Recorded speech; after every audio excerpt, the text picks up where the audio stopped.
Hi YouTube. Today I was messing around with NET64, which is the client for Project 64, Nintendo 64 emulator. And it allows you to play with up to 20 people online multiplayer Mario 64, which is amazing. The guys who made it was Kaze Enamar, Kaze Emanuar, however you say that. I've been subbed to this guy for a couple years. He posts everything on his YouTube.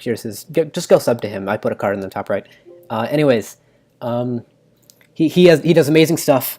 Yeah, so I had a big brain fart.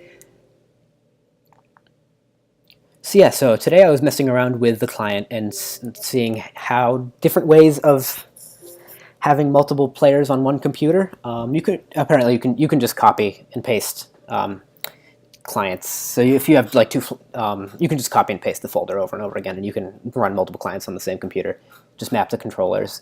But what you can also do is map all of the characters to one controller. So when you join a server, I tried this out initially with 4 players. So your 4 players move around in unison, and the inputs from your controller. I have a real N64 controller, and then a USB adapter to connect it to my computer through the emulator. So I'm moving my joystick around, my analog stick, and all of the characters are moving in unison. So then I thought, what if I were to set up 10 of these emulators and then connect them all to the same server? So that's exactly what I did. So I have a bunch of I have like 30 minutes of footage that I'm going to fast forward in the background here. But so how I set it up was, first my chair is really squeaky. So I got the custom version of Project 64. To run Net64, you need this custom version that allows for at least 16 megabytes of RAM. The default version that comes with it doesn't allow cheats, or at least I couldn't get them to work even in single player, so I had to go and get a different distribution of the same thing. It works fine. If you need any help with that, you can comment below. But so I got a version that allows cheats. So first of all, I wanted to see if I could get the level select cheat, so I could have all of them spawn in the same room, like maybe not in the courtyard, because they all bump into each other and misalign. So I used the level select cheat to have them all spawn inside the castle. I tried using the item spawning code. That worked offline but not online, and moon jump didn't work even offline. So it was mostly just level select to have them spawn in specific rooms, which eventually got online anyways, so some of them were spawning in the wrong levels. So I set up the cheats. So I set up the cheats to automatically enable themselves when you open the emulator. So all of the settings that you set in one emulator, once you copy and paste the folder, it'll save them. So I set up everything in one folder and then copied and pasted it 9 more times. So I mapped the controller there, and I also put a Net64 client inside that folder before I copied it 9 times. So when I copied it, all my settings would carry over. So then I ran all the emulators at once and quickly paused them upon startup, upon seeing the Mario 64 logo, which, yeah, of course, that's how the Net64 client wants you to do it. So then I ran all the Net64 clients at once. Then I linked them with the emulators. I didn't think I linked each one with the same one that's in their folders, but it doesn't really matter. I just I made sure that all of them were linked with something. Then I set names, so bot 1 through 10. So the server name list would fill up with bot 1, bot 2, bot 3, bot 4, bot 5, bot 6, bot 6, bot 7, bot 8, bot 9, bot 10. So you would definitely know that they were together. I set them all to Marios, so yeah, they would look similar, and also the controls would be easier to manage.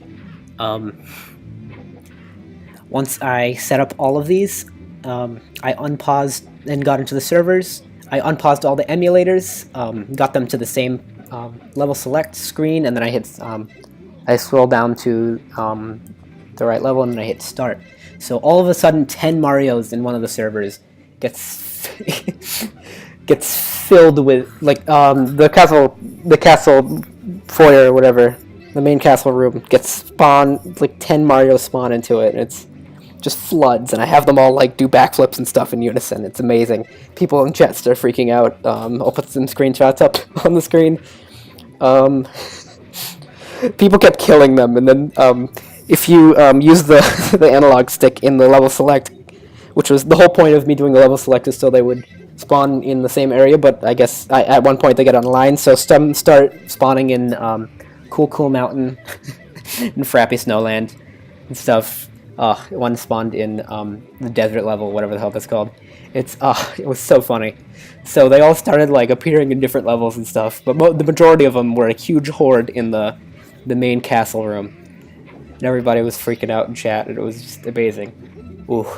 If Simple Flips was recording at the same time, which I really hope he was, because there were, on some of the servers, there were some really impressive speedrun tactics that some people were using, so I don't know, probably not, but yes, that'd be really funny if he gets a hold of this. But no, so what I really want to do is automate this. So I know Automator is Windows or Mac only, so something with auto hotkey. I have an auto hotkey plugin thing that gives me a GUI, which is nice. So it'll auto script automatic auto hotkey, whatever I don't exactly remember what it's called. I don't have that computer with me right now, but yeah. So just some sort of automated system to automatically turn on all the emulators and then link them, because the majority of the time was just opening the programs. Because NET64 on my computer, my Windows computer. Because of some firewall or something that I have on by default, it won't run, so you have to right-click and then hit run as administrator. So I don't know exactly if you could automate that, but still, that would be really nice if you could. Maybe some sort of keyboard emulator, little USB thing that you plug in. But yeah, so, and it's also a really big nuisance because you can't rejoin servers. Like, let's say one disconnects, you can't rejoin the server without restarting all the clients, because you don't know exactly which client goes to which emulator. So... and you can't figure that out. So, and you can't just like disconnect them from servers and then rejoin with another thing for some reason. So you have to restart the client and the emulator, which sucks ass. So yeah, so yeah, so automating this would be really nice. I'll just put some footage on screen to play us out. And yeah, so that's, ooh, I thought this was really funny. This is a really fun project to work on. I messed around with this for like an hour. Oh, it was really good. I did this instead of my homework. All right, see ya.